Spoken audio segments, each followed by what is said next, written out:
Hello everyone. In this video, we will be sharing the experience of Miss Resmi M, who has been placed as a design engineer in Advanced Structural Engineering Consultants India LLP. Before we listen to Resmi, I would like to introduce her formally to our viewers. Resmi is a final year MTech student in the Department of Civil Engineering at IIT Bombay. Her MTech specialization is geotechnical engineering. For her MTech thesis project, she is working on understanding the behavior of an anchored rigid retaining wall by back analysis. During her MTech, she has also worked as a teaching assistant for Geotechnical Engineering Lab. She completed she completed her BTech in Civil Engineering from the College of Engineering Trivandrum in 2018.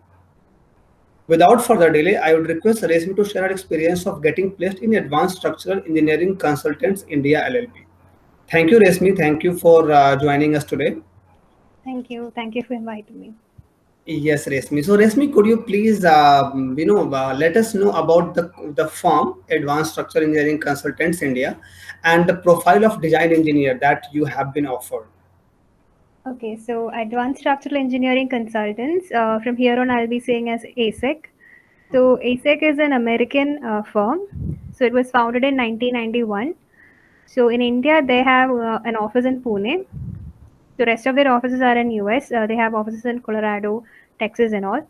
So the role of design in the job is mostly related to transmission line modeling and related structures. So I'll be joining as a design engineer, even though my specialization is geotechnical engineering. My job will be more aligned to structural engineering. Okay. Yes. Yeah.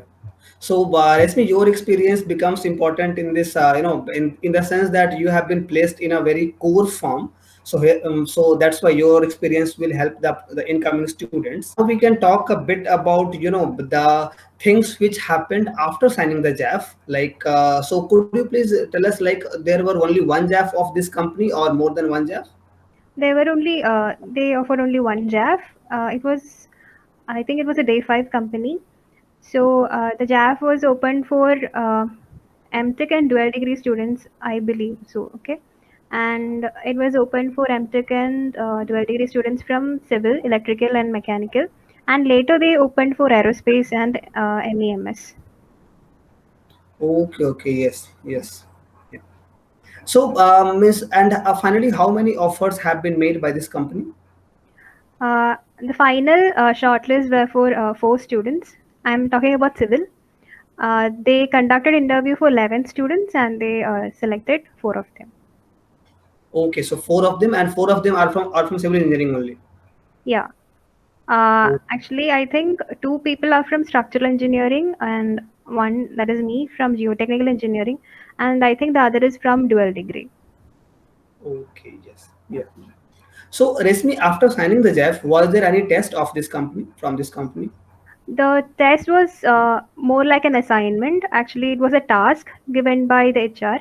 So there were five questions that we had to answer. We had to write them in a file and send the PDF to the HR. So it included two technical questions and three HR questions. Okay, so that was like some kind of assignment where it was a window, and Hmm. you have to submit it before the deadline. Yeah. Okay, Uh, so yes. the questions was more related to the type of work they do. It was related to a transmission pole. So they were asking about the types of loads that is coming onto the structure and what are the design steps. So it might we from BTech we will be having some idea of what all loads that will be coming on the structures. And since it is an American firm, it's obvious that they will be following the standards there. So we all went into internet and we searched for the design procedures that they might adopt, and some resources were there in their website also, like what do they follow and all that. So that helped. Okay, okay. Yes, so in that assignment, there were, you mentioned that two technical questions and three HR questions. Yeah. Okay, so two technical questions were based on your core knowledge, like designing something. Yeah, they gave a figure of a transmission pole, and the first question was what are the loads that is coming on the structure. The second question was to list the steps that we have to follow to design this particular structure. Okay, okay, yes. Yeah. So you have to type or write something like, how did Yeah. you submit the assignment? We typed in Word and submitted as a PDF. The 5 Oh, questions were there. We have to submit as a file. yes, yeah.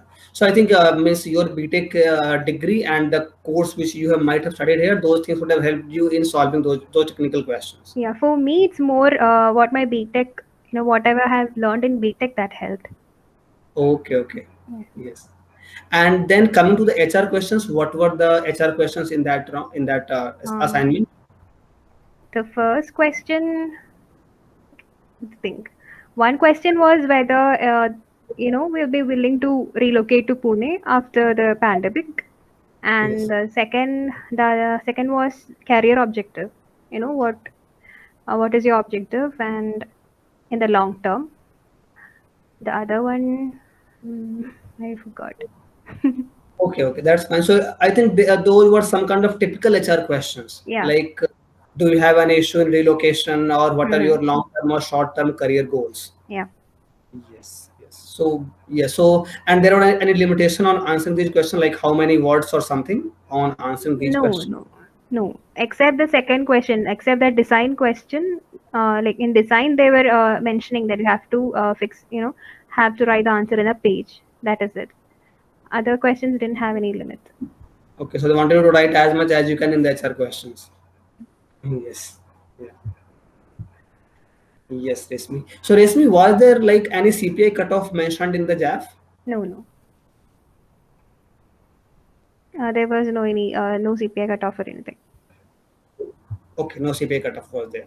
Okay, so we have already discussed about the departments for which this JAF was open, and we discussed the test also. Yeah. So at any point of time, did they do resume shortlisting?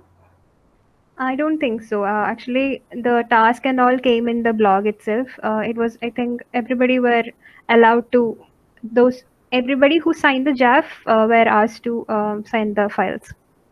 Okay, send the files, and then finally, based on the quality of the submission, they Yeah, release the list of students shortlisted for the yeah, interview. yes. Okay, okay, yeah. And as you mentioned that 11 students were shortlisted for the interview. 11 students. Yeah. 11 students. Yes, Resmi. So, Resmi, another thing we can talk about, like, for like, means in your placements or maybe in this particular test, did your course projects help you in any way, or your specialization, MTech specialization? Since I am from a different specialization, my interview had one technical question. Actually, for other students, I think it was completely HR interview. So in my case, they asked about a technical question which was related to ground tankers. So I have taken a course where a topic related to ground tanker comes, and actually the knowledge from that helped me to answer that question. Other than that, I don't think that any other particular project or anything helped in that. But they did ask me about, they went through my resume completely. Since it's a core resume, they have asked me questions from my resume also. Okay, okay. Yes, Resmi. So, Resmi, another thing, like, means we can put this in these words, like, means suppose someone wants to, join this type of profile. So, what courses they must do, like Hmm. for these type of profiles, what courses do you recommend them? Okay.